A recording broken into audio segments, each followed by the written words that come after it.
guys and gals, and welcome back to another episode of Lost Episodes, the type of creepypastas that typically focus on shows that have, again, lost episodes that apparently aired and seem to be completely off the grid. Some people have experiences claiming to see such episodes, and here we have one about Spongebob, called Plankton Got Served. So what's it about? Well, definitely about serving plankton, but let's sit back, relax, and enjoy Plankton Got Served.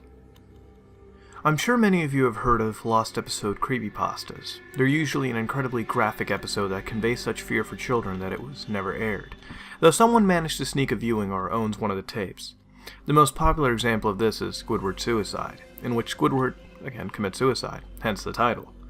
Of course, all of these creepypastas are false, yet I remember a SpongeBob episode that was altered heavily, but still remains in circulation today. This is One Course Meal, from Season 7. In the episode, Mr. Krabs finds out that Plankton is horrified of whales and uses it to his advantage. This is one of the least popular episodes of the show, due to the dark nature of the episode, even after the episode was heavily altered. Now, how would I have seen this episode before it edited?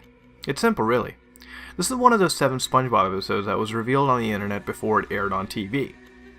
Always a big fan of the show, I was excited at the idea of having a SpongeBob episode premiere on the internet before television. I rapidly reloaded the Nick page, and finally the episode came up. It was known as Plankton Got Served, though it was eventually changed. Most of the episode is identical to the one that is circulated today. Plankton manages to break into the Krusty Krab and ties up Mr. Krabs and SpongeBob.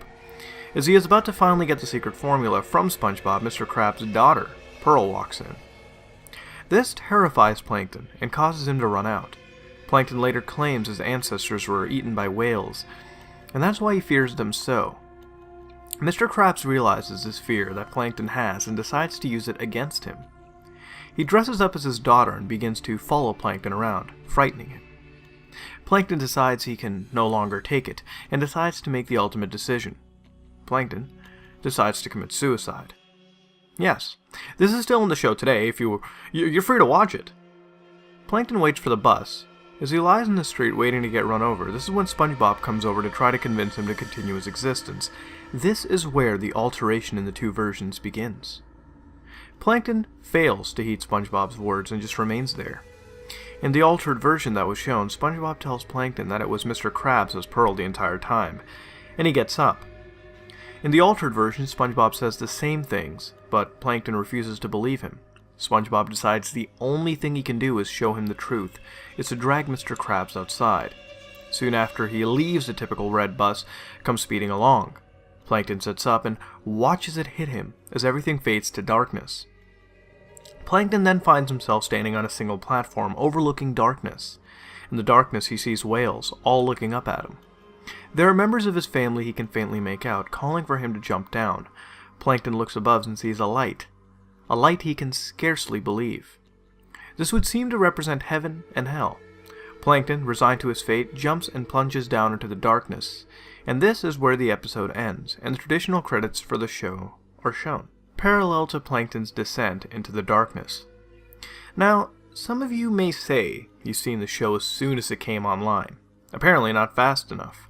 After seeing the episode online, I reloaded the page to find the altered version shown on the website. I kept reloading, curious of how I had seen the first version. The only answer I can imagine for my viewing of the original episode was that the creators uploaded the wrong file, and moments after uploading it, recognized such. I may be the only one who saw this version. I truly do not know the sick ambitions the creators of SpongeBob had in mind with this episode. Why would a kids show portray death? Why would a kids show even portray heaven or hell? Nonetheless, the unaltered version is impossible to find, and I've searched as hard as I can. And I have failed to find anything legitimate about the episode I had seen. People have told me that I had seen only the altered version, and they too were surprised at the dark themes portrayed in the episode. Nonetheless, I know what I saw. I know people would fail to believe me. People will accuse me of just trying to scare people. People would say I have no evidence. There are no photos, there's no video evidence of this occurrence. I only saw it once, and it never occurred to me to do such. I know the truth, and I want other people to know as well. Maybe. Maybe someone out there saw the episode as well as I, and can confirm it. Until then, I hope you enjoyed reading about my experience. Well, that was a short and sweet Lost episode creepypasta. At times they can have a length of a short novel, and you know what? Even with that short length here, it works quite well. It can be a tad underwhelming, but you know, again, like I said, it's still working. Now you may notice something as well, especially if you're a SpongeBob fan, is that this episode actually did air one course meal. Well, the first part, at least. And you may think, did they really put a suicide element into this? Yeah, they did. This episode ended up being one of the worst due to its distance from the main elements of the story, I guess you could say, and just randomly introducing suicide. I mean, what the hell? Now, the last segment of the story with the heaven and hell was nowhere present in the whole story, and although it's a creepy sight to think of when you really picture it, I mean, a dead Plankton standing between hell, or heaven, and choosing the hell option, it's a dark sight to really behold, especially if you're a kid. But it doesn't exist, and this is where it's awesome, because the context used in the viewing of the episode actually makes this one seem quite real.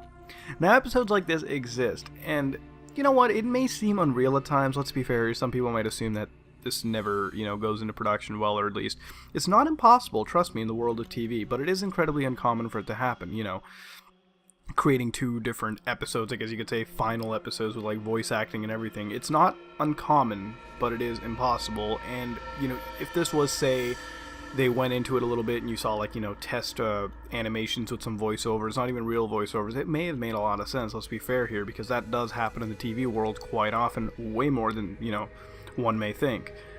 Now, the realism with the person seeing it is actually very believable in the fact that Nick uploaded the wrong file. It's very common. If you understand anything about web development and whatnot, it's simply pointing to a certain file on a server. So that's very possible, uploading a different video file than the one you intended to do. It happens, all the time, believe it or not. Very simple thing to do, and it's a simple thing to, again, switch it. So, in that basis, it is very believable. SpongeBob is one of those shows, we gotta think about again, where the production staff for it can make an episode like this and vanish it. It's not beneath them, trust me. They work on a bunch of other stuff, and they have a pretty, dark mindset when you think about it, like all TV shows. And again, the story's not like, we took Dora the Explorer and made a Lost episode of it out of, throwing in the girl from The Ring or, the kid from The Grudge or whatever, and, just doing that. No, this one's believable in the world of SpongeBob. Now, and that's why, again, I like it as a whole, aside from, its short length, where I think it could have spent a little bit more time building up to what would be this grandiose, thing. But essentially, in the end, it did work, and it worked quite well. And as always, at the end of these, I ask you, what would you rate it and what would you change to make it better? This has been another episode of Lost Episodes, and if you like what you saw, then please like, comment, and subscribe. This is me, Mudaharand. I'm out.